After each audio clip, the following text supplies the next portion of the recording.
So Which I think is the perfect opportunity for you to. Do you want to tell us, introduce yourself, tell us a little bit of what you do, the reason why you're yeah. here? So should I say my name? My name is Juliette, and I am a therapist actually. So this is a very wasted profession, but I'm working with hypnosis, astrology, and transgenerational. Very hard to say, but basically it's like family system, your ancestors' history, and how does it impact your life. So this is my three tools, but I recently find out that I was a existential therapist, which means that you want to have access to the higher self of the person you work with, to go through ego, um, hurts, and see the people within his higher self than his only his little ego. Okay, this is already Voila. getting really interesting. You mentioned these three tools that you use in your therapy, and are these three tools? I checked on your Instagram. You like put some infographics about them. Um, Before getting into each one of these tools, which I think each one is really interesting, and we can talk a lot about each one. I'm curious, what's the reason behind you choosing these specific three branches of psychology and therapy and putting them together? Is this a concept of yours? This is a part of something that you study, that you're part of, or why these three uh, practice? Why these three tools together? Yeah. Actually, um, I think the main reason I choose these three tools, well, first, it's because it helped me personally within my therapy, my home therapy. And the first thing I wanted to study was astrology, because at some point in my life, I was like so lost. I was hating my job. I was, um, you know, being in love with some bad guy, and I didn't understand why. And I was like, okay, my therapist once told me, let's try astrology and you will see. And so I saw a woman that said stuff, really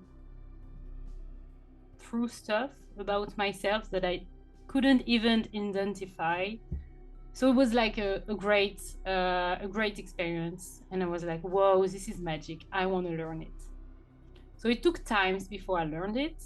Maybe I wait like 2 years, but this is the first thing I wanted to study.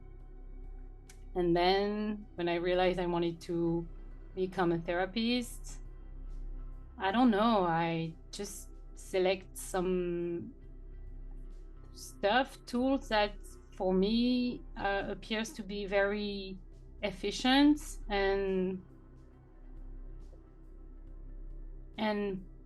interesting as well, because like for me transit generational is like when I learned stuff about it, I was like, wow, this is crazy. And it, such as astrology, it really worked on myself.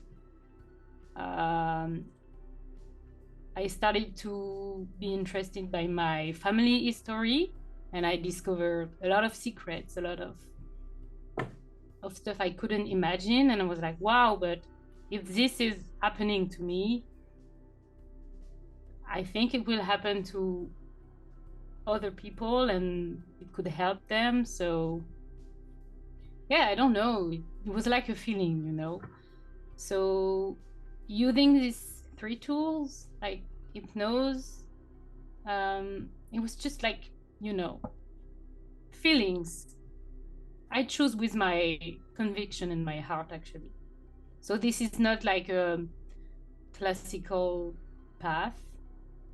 even if hypnosis is very, very used and very well known in France, astrology and more, and transgenerational, or I can say psychogenealogy, you know, it's like the same thing. Yeah, it What? became psychogenealogy. Psychogenealogy. Oh, Psychogenealogy. Yeah. okay, okay. French accent. It's the same. I mean, almost the same. Okay, and so you decided these tools. You don't pick a model that was already being used or something. You said, okay, I want to give therapy, and these are the tools that resonate with me. If I'm Yeah. understanding. Yeah, for now. I think I will learn more and more in all my life. But you know, it's like when you become a therapist, it's like, what's your identity? It's like you have to build it all your life. And I think I'm starting with these three tools, but more and more I use spirituality approach, which is not a tool, but more like my identity as well. But it seems very logic to use it because it's very natural for me to talk about an higher self, an higher, a god, the universe, you can call it whatever you want. And it's actually pretty connected with astrology because, you know, astrology, it's like we are talking about the stars and what they say about you. So it looks a bit esoteric or spiritual. But yeah, there is like the official tools that I talk about, and then there is my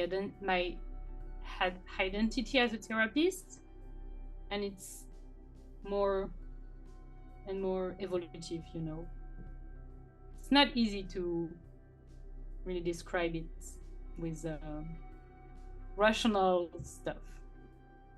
I don't know if I'm clear I or if you think. get. Well, I will love to hear specifically about these three tools that you use because Yeah. they're not really common in, well, at least where I live in Mexico. The therapists that I've visited, the therapists that I've worked with, um, some of them do hypnosis, but in a different approach than the one that, well, that you Okay. post in your Instagram that you announce that you use, and and that makes me curious. I think it's really interesting if you could elaborate a little bit on this, and that will give us a nice idea of why these three things connect in your way of providing therapy. For example, hypnosis humanista,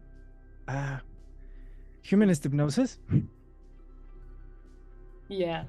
Would you like to tell us? I have my notes, but would you like to start with a little bit of that because it's peculiar. It's not like regular hypnosis. I think Yeah. it's really interesting that separation. Would you like to give us some Yeah, I light? will. I will try to explain as as clearly as I can. Um, Humanist hypnosis is actually different from the classical or Ericksonian hypnosis. The main point is that with the client, with the person you deal with, you ask him to be even more present to himself, to his body. So it's like it's actually the opposite way of making a person in hypnose, because in classical hypnose you ask a person and you use some formulas to dissociate the conscious and the unconscious. So the person is like in a trance, and so you can speak to the unconscious part of him and make some settlements, some requests, and so the person doesn't have to do anything.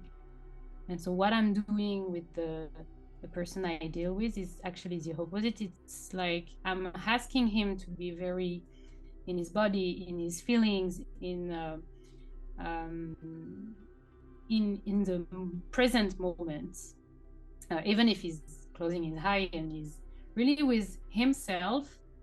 But we have like a dialogue, and I really like it because it's more like a proactive work between the person and I.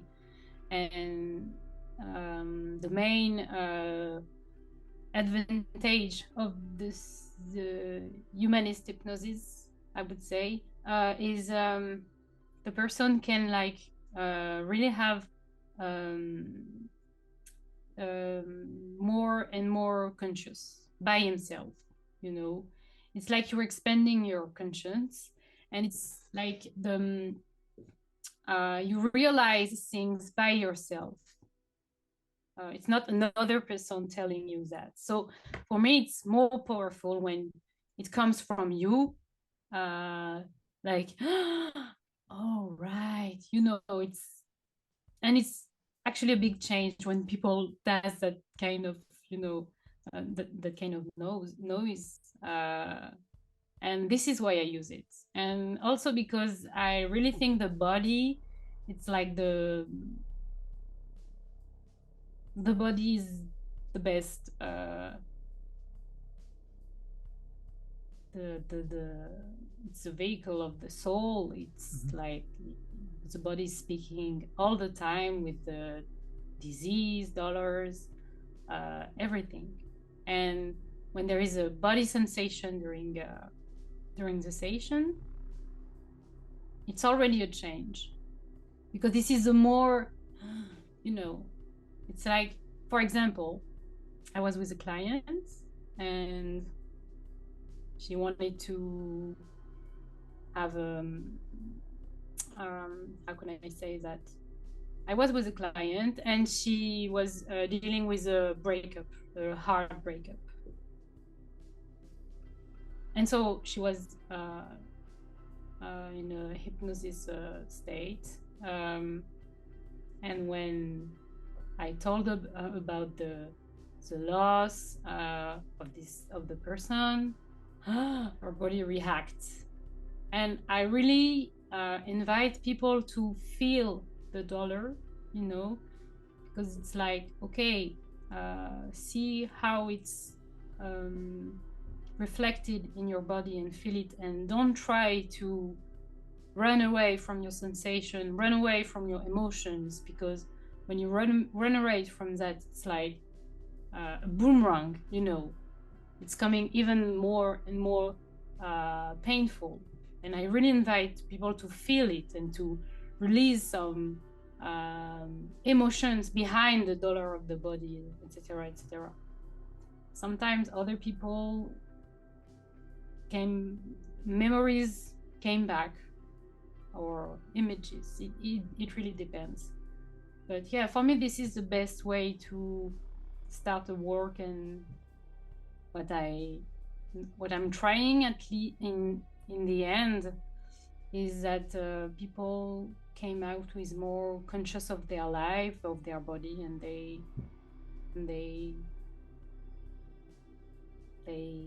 hurt, inside hurts. And this is what I'm trying to do. a thing that I noticed when I was studying about humanist hypnosis, in regular hypnosis, Ericksonian hypnosis is the term. Am I right? Like classical hypnosis, the one that we see on the movies, the one that's more out there.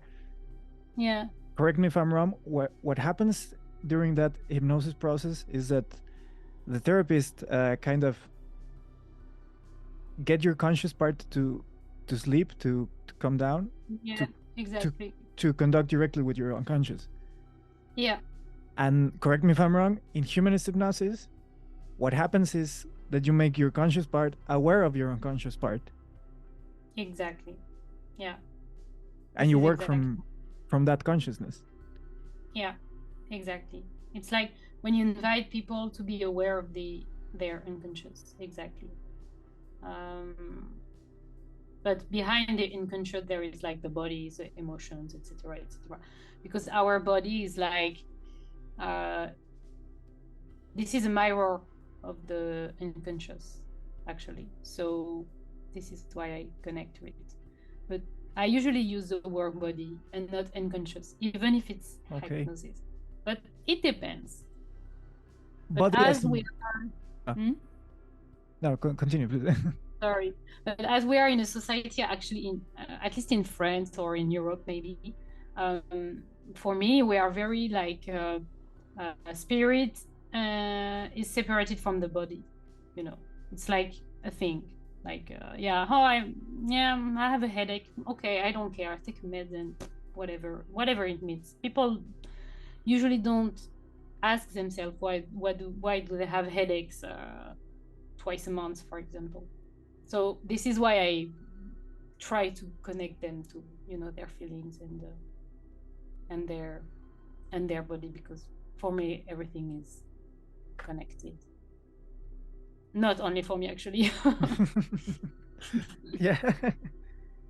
And well, while I was researching about it, in this webpage that is like hipnosishumanista.com, it looked pretty official. They use a term that resonated a lot for me. It was augmented consciousness state. Yeah. Like, because if I understand this hypnosis, I think you told me this last time we talked. The process starts with a wake up call. Like, would you will end a classical hypnosis process like a wake up? If I'm correct me if I'm wrong. Like when I'm not sure I get it. Like when with classical or Ericksonian hypnosis, you can wake up someone with like that. Like you break the trance when you're finishing, but yeah. in this case, you start with a wake up call. Yeah. If to bring you to this augmented consciousness state. And I would love if you could. Sorry. No, continue. I would love if you could tell us a little more about this augmented consciousness state. That sounds like. That sounds like very big and very crazy, but it's actually very simple. You know, it's more like you know, when you it could look like a meditation. But you know, in meditation you go on the beach and you can relax and see a very nice landscape.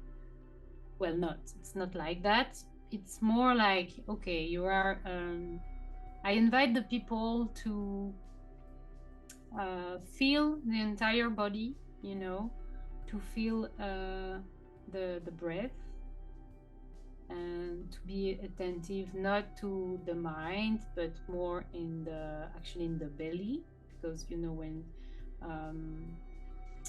you know the I don't know the word in English. All the digestive system is our second brain. You know that. And we have this is why there.